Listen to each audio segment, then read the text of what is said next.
तो जमीन मान लीजिए कि वो गैर आबाद खाते का है, सरकारी जमीन है, तो फिर भू माफिया कहां से आ गया? ये भू माफिया लोग जमीन पर आ गए हैं कि मेरे जमीन है। और हम लोग इतना दिन जानते हैं कि हम लोग बाप दादा लोग हैं, खाता 33 प्लॉट नंबर 356, 14 एकड़ 95 डिसमिल जमीन में हम लोग बसे हुए, हम लोग इतना उसमें सभी लाभ मिला हुआ है। अब ये भू माफिया कहाँ से आ गए हैं? कौन है ये भू माफिया, कहाँ का है ये भू माफिया बोला जा रहा है कि हम लोगों को हम किधर हैं, महेंद्र यादव है, हुसैन कॉलोनी के रहने वाले हैं।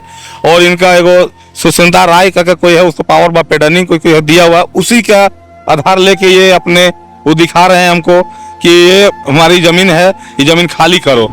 लोग 60-70 साल से है सर। अच्छा, सास ससुर सब ये है, मर के सब खत्म हो गया, दादा दादी। अब तब से हम लोग बसे, सब सरकारी घर मिला हुआ, इंदिरा आवास मिला हुआ, चौपतरा है, आंगनबाड़ी है, कुआं है। तो सरकार तो खाली करा नहीं रहा वहां पे। सरकार खाली नहीं करा रहा सर, ये महेंद्र यादव और सुरेंद्र राय हम लोग और नोटिस करवा रहा सर। एक बार ऐसे ही किया था हम लोग। जमीन तो रैयती है नहीं सर, 11 बार जमीन है। तब डीसी का किया सर कि वहाँ बोर्ड लगाया अपना कि अब यहाँ कोई आ नहीं सकता, तो लोग को धमकी नहीं दे सकता है। तो मतलब है कि आपकी जमीन पर भू माफियाओं की गिद्ध नजर है कि कब्जा कर ले, आप लोग को भगा दे और फिर उसको बेचे। हाँ, वो वही सोच रहा है सर कि ऐसे हम धमकी देंगे, फिर लोडर रखा, हम लोग गरीब आदमी तो डरिए जाएंगे ना सर। सर्वे में था उस समय भी ये जीएम लैंड था, नए सर्वे में भी ये जीएम लैंड है, इसलिए यह जमीन पूरी तरह से जीएम लैंड है। दो पक्षकार आपस में मिलके बंदर बांट करने के ख्याल से सरकारी जमीन का उन लोगों ने टाइटल करके और एक पक्ष ने ऑर्डर प्राप्त किया है। ये सरासर गलत है। हम लोग भी कोर्ट में इसको चुनौती दिए हैं। कोर्ट से जो ऑर्डर अंतिम आएगा उसमें, चूंकि हम लोगों को सरकारी पक्ष को किसी पक्षकार नहीं बनाया।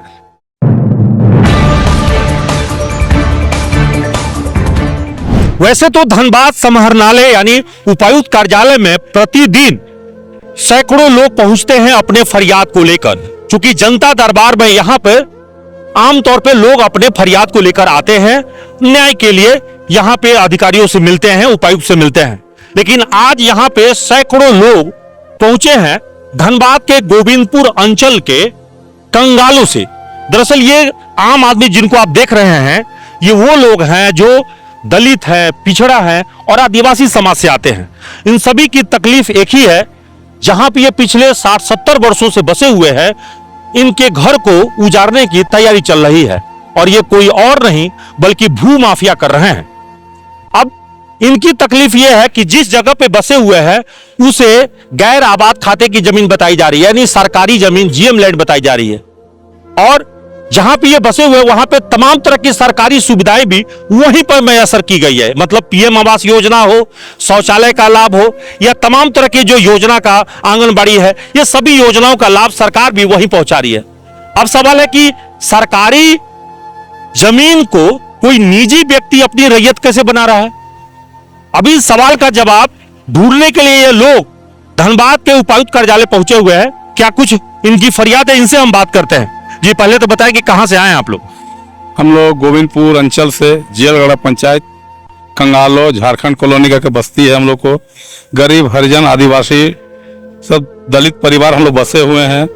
करीब 150 घर से ऊपर हम लोग को घर है और 600-650 आबादी हम लोग का है।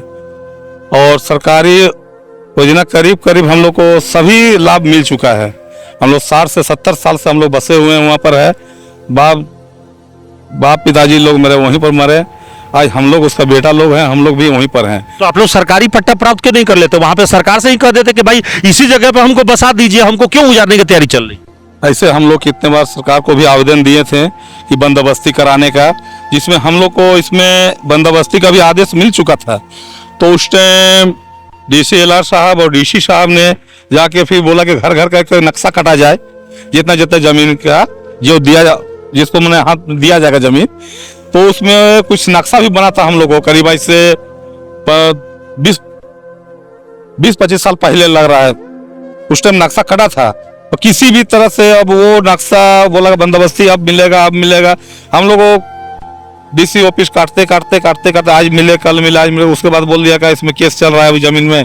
केस का जब तक ये नहीं होगा तब तक कैसे आप लोग को पेपर मिलेगा, कमेंट जो भी बंदोबस्ती है कैसे मिलेगा? अच्छा, तो जमीन मान लीजिए कि वो गैर आबाद खाते का है, सरकारी जमीन है, तो फिर भू माफिया कहां से आ गया? ये भूमाफिया लोग जमीन पर आ गए हैं कि मेरे जमीन है। और हम लोग इतना दिन जानते हैं कि हम लोग बाप दादा लोग हैं, खाता 33 प्लॉट नंबर 356, 14 एकड़ 95 डिसमिल जमीन में हम लोग बसे हुए हैं। हम लोग इतना उसमें सभी लाभ मिला हुआ है। अब ये भूमाफिया कहाँ से आ गए हैं? कौन है ये भूमाफिया, कहाँ का है ये भूमाफिया बोला जा रहा है कि हम लोगों को धमकी दे रहे हैं। महेंद्र यादव है, हुसैन कॉलोनी के रहने वाले हैं, और इनका एगो सुशिंदा राय का कोई है, उसको पावर बा पेडनिंग कोई दिया हुआ, उसी का आधार लेके ये अपने वो दिखा रहे हैं हमको कि ये हमारी जमीन है, ये जमीन खाली करो। और अभी हम लोग तत्काल 20 तारीख को नोटिस तो अभी हम लोगों ने मिला, कोर्ट से आदेश दिया जा रहा है कि खाली करने का। तो उसी के लिए हम लोग यहाँ पर डीसी मैडम के पास आए थे, मैम पास। तो यहाँ पर हम लोग मिले, हम लोग आश्वासन भी मिला कि नहीं वहाँ पर कोई खाली नहीं किया जाएगा, जैसे आप लोग हैं वैसे रहा जाएगा, आप लोग एकदम रहिए, कोई दिक्कत नहीं, हम लोग हैं। सरकार आपको जब खाली करने रहेगा तो सरकार खाली करेगा, आप लोग कोई दूसरा आदमी खाली नहीं कर सकता है। तो दीदी ये बताइए कि कितने साल से बसी हैं आप? लोग 60-70 साल से है सर। अच्छा, सास ससुर सब ये है, मर के सब खत्म हो गया, दादा दादी। अब तब से हम लोग बसे, सब सरकारी घर मिला हुआ, इंदिरा आवास मिला हुआ, चौतरा है, आंगनबाड़ी है, कुआं है। तो सरकार तो खाली करा नहीं रहा वहाँ पे। सरकार खाली नहीं करा रहा सर, ये महेंद्र यादव और सुरेंद्र राय हम लोग और नोटिस करवा रहा सर। एक बार ऐसे ही किया था हम लोग। जमीन तो रैयती है नहीं। नहीं सर, 11 बास जमीन है। तब डीसी का किया सर कि वहाँ बोर्ड लगाया अपना कि अब यहाँ कोई आ नहीं सकता, तो लोग को धमकी नहीं दे सकता है। लेकिन फिर ये महेंद्र यादव पूरा नोटिस करवा रहा है कि 20 तारीख को हम लोग को जाएंगे, आप पिलर लगा के घर उर धसवा देंगे, ये मेरा जमीन है। इसका मतलब है कि आपकी जमीन पर भूमाफियाओं की गिद्ध नजर है कि कब्जा कर ले, आप लोग को भगा दे और फिर उसको बेचे। हाँ, वो वही सोच रहा है सर कि ऐसे हम धमकी देंगे, पिलर लगा के हम लोग गरीब आदमी तो डर ही जाएंगे ना सर। हम लोग तो सर 11 बास जमीन में बसे हैं, और वो बार बार धमकी दे रहा है कि हम 20 तारीख को आएंगे, पिलोर लगाएंगे, सब धसा देंगे, तो लोग भागो यहाँ से, सामान उमान लोड करो। तो हम लोग तो महेंद्र यादव को बाप का जमीन में नहीं बैठे हैं सर, हम लोग तो 11 बास जमीन में बैठे हैं। तो हम लोग ये 11 बास में बैठे तो हम लोग का सरकार बोलेगा सर, तो सरकार तो हम लोग को सब कुछ सुविधा दिया है, अपुआ आवास दिया, इंदिरा आवास दिया, रोड दिया है, पानी टंकी दिया है, घर घर हम लोग को पानी का पाइप लगा दिया है। तो हम सरकार को कहते कि हमको रसीद काटने का भी पावर दे दे कि हमेशा के लिए हमारा ये झंझटे खत्म हो जाता। तो हम लोग जैसे एक बार यार महेंद्र यादव ऐसे कर रहे थे सर, तो हम लोग बोले थे, तो डीसी वहां जाके बोर्ड लगाया है सर। तो डीसी बोला कि कुछ नहीं होगा, हम बोर्ड लगा दिए, कोई माफिया है कि तू लोग को धमकी नहीं दे सकता है। तो अभी आप लोग मिले थे अधिकारी से, हाँ बोले अधिकारी? बहुत अच्छा, हम लोग बहुत आश्वासन मिला और बहुत उसमें हम लोग खुश हैं। हम लोग गरीब जितना हुआ आदिवासी हरिजन जो बसे हुए हैं, सर का हम लोग बहुत बहुत धन्यवाद देते हैं कि हम लोग को गरीब हरिजन को हम लोग बसा दे। और बस यही हम लोग चाहते हैं कि जो पर्चा होते हैं हम लोग को, उस जमीन का जोतना भी है हम लोग को, गरीब लोगों को हाथों में पर्चा मिल जाए हम लोग को। बस यही सर से हम लोग को चाहते हैं आप लोग से। तो अभी आप लोग को आश्वासन मिला, उससे भूमाफिया से डरने वाली बात नहीं है? नहीं, अभी हम लोग जो मिला एकदम खुलेआम मिला है कि आप लोगों को डरने का नहीं है, एकदम खुलेआम रहिए, आराम से रहिए, कोई दिक्कत, हम लोग हैं, हम लोग हैं। क्या नाम हुआ आपका? मेरा नाम हुआ शंकर तुरी। अच्छा, आपका क्या नाम हुआ? सारो देवी जी। तो देखिए अभी जो है यहाँ पीड़ितों ने उपायुक्त के आदेश पर एडिशनल कलेक्टर विनोद कुमार से मुलाकात किया है, उनसे अपनी बात की है, शिकायत की है, और शिकायत के आधार पर जो अधिकारी ने कहा है उसकी उनकी भी जवाब सुन लीजिए। जीएम लैंड कोई व्यक्तिगत नहीं हुआ है, और इसमें आम पब्लिक ही दो पक्षकार बन के टाइटल कर दिया, और टाइटल में किसी एक पक्ष ने, महेंद्र यादव ने अपने पक्ष में डिग्री हासिल कर लिया है, उसके आधार पे उसका कहना है कि ज़मीन मेरी है।